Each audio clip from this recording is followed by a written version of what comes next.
आपको इस बात का एहसास है सुबोध जी कि सरकार की नाक के नीचे क्या कुछ चल रहा था? करप्शन वाला मुद्दा तो था ही था, पूरा तंत्र जो है वो भ्रष्ट हो गया था। देखिए ये सब तो जब चुनाव कोई पार्टी हार जाती है तो फिर बहुत सारे मुद्दे निकलते हैं, बहुत सारे मुद्दे ऐसे भी निकल करके आ जाते हैं जो थे या नहीं थे। पर मुझे कर्मचारियों की बात नागेंद्र जी ने की तो मैं एक चीज़ बताना चाहूँगा। उनका TADA बढ़ाने से लेकर के 5 डे वर्किंग को लागू करने से लेकर के OPS लागू करने से लेकर के सारे काम कर्मचारियों के पक्ष में हमारी सरकार ने किए। तो मैं फिर कहता हूँ कि मुद्दों की समीक्षा होना बहुत आवश्यक होता है। जो दोनों पार्टियां, देश की दो बड़ी पार्टियां जो करती हैं, जीत और हार की समीक्षा दोनों होना बड़ा आवश्यक होता है। तो मुझे लगता है कि समय उसका जवाब ज्यादा बेहतर दे पाएगा। वो तो ठीक है। अच्छा एक बात बताइए, मैंने कहा ना, हमने अपना एजेंडा जो 5 साल पहले जनता के सामने प्रस्तुत किया था उसे लगभग पूरा करने का प्रयास किया। हमने लोगों को आर्थिक रूप से मजबूत करने का प्रयास किया। छत्तीसगढ़ के मॉडल को आपने जो भी किया जनता ने खारिज कर दिया ना।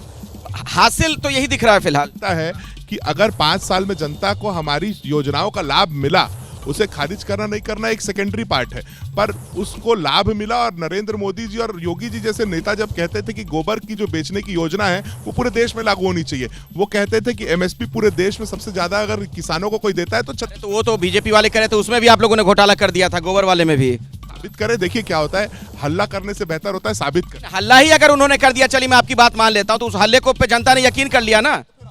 भ्रष्टाचार मुद्दा रहा, भ्रष्टाचार तो मुद्दा रहा ही, पर जैसे भ्रष्टाचारियों का संरक्षण हमारे साथी प्रवक्ता कर रहे हैं, यही भारी पड़ा है कांग्रेस को। अरे जिन लोगों के घर में 50 लाख रुपए नकदी मिल रहा है, हीरा मिल रहा है, जवाहरात मिल रहे हैं, माननीय भूपेश बघेल जी उनके वकील बनकर खड़े हैं। वो कह रहे हैं नहीं नहीं इन्होंने कुछ नहीं किया, ये हमारे दोस्त हैं, हम इनके लिए लड़ेंगे। अरे आपको छत्तीसगढ़ की जनता के लिए लड़ना था भाई, आप क्या भ्रष्टाचारियों के लिए लड़ेंगे जिनको 1 साल से बेल नहीं मिली, आज भी उनका संरक्षण। अरे आज तो मान लीजिए कि भैया भ्रष्टाचार हुआ था और जिन्होंने किया उसको भाजपा कड़ी सजा दे, कम से कम जनता आपके लिए सिंपैथी रखेगी। अच्छा ये बताइए, जातीय जनगणना पे भी बड़ा जोर रहा था आप लोगों को। राहुल गांधी भी आए, सब आए, कह के गए सरकार में आएंगे तो फिर से जातीय जनगणना हम यहाँ पर करवाएंगे।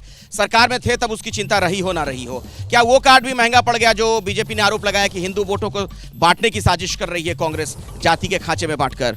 हमने क्वांटिफाइबल डेटा आयोग बनाया था जिसके माध्यम से जाति जनगणना कराई भी थी, और उसे हमने कहा, वादा भी किया था कि सरकार आएगी तो जनगणना को हम पब्लिक भी करेंगे। तो मुझे नहीं लगता वो कोई बहुत बड़ा इशू था। और रही बात करप्शन की, जो अमित चिमनानी जी कह रहे थे, तो जो करप्शन कर रहे थे उसमें कौन सा कांग्रेस का नेता जेल में, बताइए? जो करप्शन कर रहा था वो जेल के अंदर है, चाहे वो सूर्यकांत तिवारी हो, चाहे और भी अधिकारी हो। तो हम उनका संरक्षण करने के लिए कभी सामने नहीं आए, ना कभी आएंगे। लेकिन करप्शन कर रहा था उसने भुगता है। हमने जनता की सेवा की, आगे भी करेंगे। मुख्यमंत्री को लेकर कुछ स्थिति साफ हो पाई है आपके यहाँ? कौन बनेगा? हमारे यहाँ पार्टी में 2.5 साल के फॉर्मूले नहीं होते हैं, ना ही हमारे यहाँ 50 विधायक दिल्ली जाते हैं। हमारा केंद्रीय नेतृत्व विधायक दल तय करता है, बहुत जल्दी तय होगा और आपको भी निमंत्रण आएगा। निमंत्रण तो आएगा, वो तो मोदी जी खुद शपथ ग्रहण समारोह का निमंत्रण सभी को देकर गए थे, लेकिन 2-4 नाम तो आ रहे होंगे जहन में कि नहीं आ रहा है कुछ भी अभी? देखिए, भारतीय जनता पार्टी में अच्छे कार्यकर्ताओं की फौज होती है, योग्य अनुभवी नेता हैं, युवा हैं, सभी लोग हैं। अनुभव, युवा जोश, सारी चीज़ों को केंद्रीय नेतृत्व देखता है, परखता है। और हमारे यहाँ पद नहीं बढ़ते, हमारे यहाँ दायित्व दिए जाते हैं, उन दायित्वों का निर्वहन होता है। पार्टी जिसको जिस काम में लगाएगी वो अगले दिन से उस काम में। ठीक है, और जो जानकारी मुझे दी जा रही है उसके मुताबिक जो नाम आ रहे हैं सीएम की रेस में, रमन सिंह तो है ही, मुख्यमंत्री चूंकि रह चुके हैं। अरुण साव जो बीजेपी के प्रदेश अध्यक्ष हैं, विष्णुदेव साय पूर्व प्रदेश अध्यक्ष हैं बीजेपी के, OP चौधरी का नाम भी सामने आ रहा है।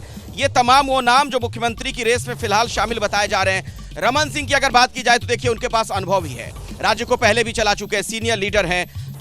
विजय बघेल सांसद हैं, OBC कुर्मी समाज का लेवल उनके ऊपर लगा हुआ है। उनकी ताकत क्या है ये आप समझ लीजिए। कमजोरी विजय बघेल को लेकर जो बताई जा रही है, मिलनसार ज्यादा नहीं बताए जाते हैं, एक दिक्कत उनके साथ ये हो सकती है। अरुण साव उनके पक्ष में ये जाता है कि OBC समाज से नहीं है, सीधे सरल स्वभाव के हैं। और कमजोरी देखिए क्या है, संगठन में तो माहिर है। मुझे लगता है कुछ गलत जानकारी इसमें दे दी गई है मुझे, खैर इस पर आगे बात करेंगे, आप ही से समझ लेता हूं। आपके जो तमाम नेता हैं उनकी ताकत और कमजोरी कैसे देख रहे हैं आप मुख्यमंत्री की रेस में जो हैं? पहले ताकत की बात हो जाए, आपको कमजोरी तो खैर नजर नहीं आएगी। देखिए, ये विश्लेषण करना आप सभी का काम है, आप कर भी रहे थे, मैं सुन रहा था, आपकी स्वतंत्रता है। भारतीय जनता पार्टी में राष्ट्रहित और प्रदेश हित का भाव रख करके सारे कार्यकर्ता काम कर रहे हैं, नेता काम कर रहे हैं। सभी को पार्टी ने अपने अपने काम पर लगाया है।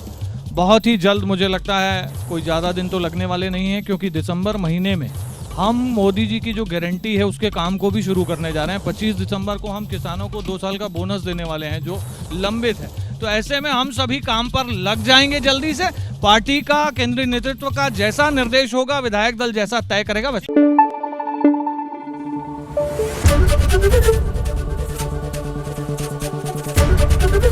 एबीपी न्यूज आपको रखे आगे।